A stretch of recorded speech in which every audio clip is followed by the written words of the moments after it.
All right, so here's our content for week 6. Our objective is to apply cognitive strategies to solve problems. How are we going to get from here to here? Are we going to be a victim, or are we going to look at each of these obstacles as a chance to get better, a chance to overcome, a chance to become?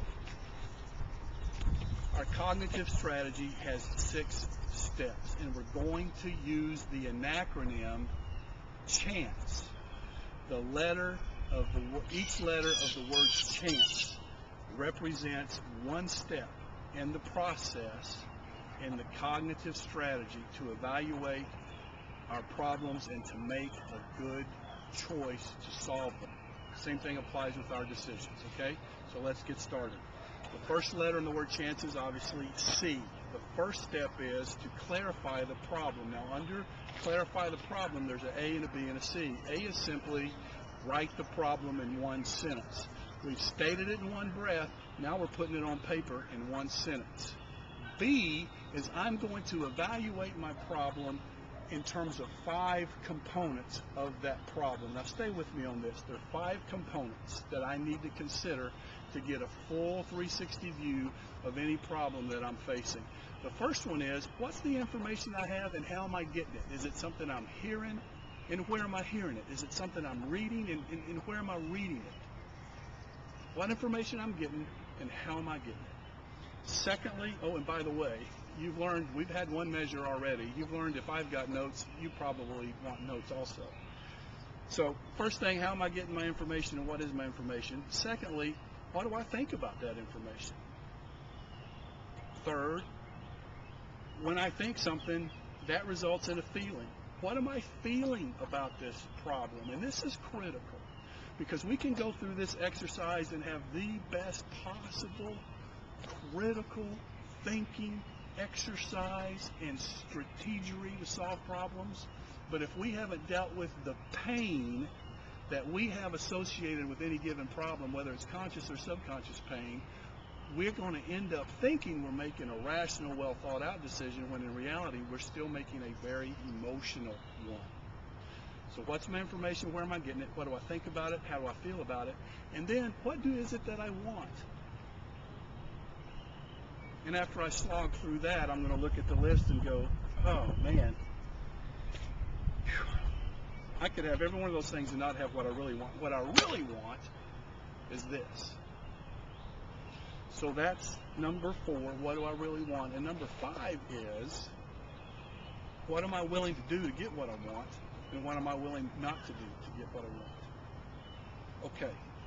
C, under step number 1, is set a timeline. Set a timeline by which I've got to make a decision, you've got to make a decision, and resolve this issue and get going, get moving forward. Okay? Second letter in the word CHANCE is H. H stands for help. Under help, we've got an A and a B. A is simply this. Find somebody. Now, it could be online or another media, but in this environment, in an educational context, find somebody. Not somebody who's got the t-shirt, somebody who's got the right knowledge, the expertise to give you the information you need to make a good decision. B is simply this. When you talk to that individual, be prepared to go 3 questions deep. Don't just feel good about talking to them and feel like you're making progress because you're bouncing all around just talking. When you ask a legitimate, hardcore question about your situation, follow up with a deeper question, follow up with a deeper question, follow up with a deeper question. Bear down. We've talked about this over and over. If you don't go 3 questions deep, at least you're not going to have the information you need to make a good decision. All right? C is clarify. H is help. A is alternatives. I've got to brainstorm. I've got to create. I've got to come up with alternatives. What choices do I have? What options do I have? Excuse me for spitting on the front row there. There's an A and a B under alternatives. A is this. And if you haven't learned this lesson, listen to me because this is a hard one to learn. In any area of our lives, there are absolutes. There are situations where we don't have alternatives. It's black and white. done. And it ain't the person behind the counter just having a bad day. It's the legislature in Austin. It's done. We don't have a choice. But even in those situations where the rock, the problem sitting directly above us is immovable, we don't have a choice. The B under alternatives is this: gray matters. If I use my gray matters, and I can figure out some combination of solutions and resources to get around this immovable object. I can do it, I can do it, I can do it, I've done it, you can do it too. Okay, C is clarify, H is help, A is alternative, so now we're to N. N stands for next, and I'm not talking about what you're going to do next. I'm talking about what's the next domino that's going to fall. You've listed your alternatives and you're going to choose, you're going to think through that one. If I do that, what's the next consequence of me doing that? If I buy that car versus that car, what's going to happen next? What domino, what shoe is going to fall next?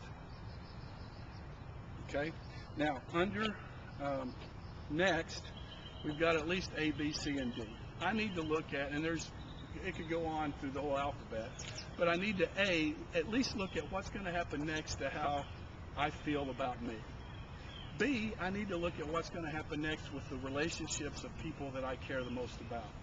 C, I got to know how that's going to impact my bottom line. And let me tell you, every academic decision you make is going to impact your bank account. It's going to impact your cash flow, both now and in the future, positively or negatively, and especially if you're getting financial aid. You cannot risk an academic decision without thinking what's next in terms of financial aid if I make this select, if I choose this alternative. I'm going to let this go. Lastly, D under what's next is what's next in terms of my goals? What's going to happen next? What's the next consequence of me making this, of choosing this alternative over that alternative in terms of my goals? So we've looked at clarify, we've looked at help, we've looked at alternatives, we looked at next. The fifth step is represented by the second C in the word chance, and that is simply to choose.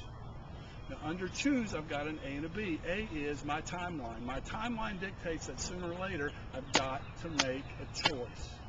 I've got to choose. Okay?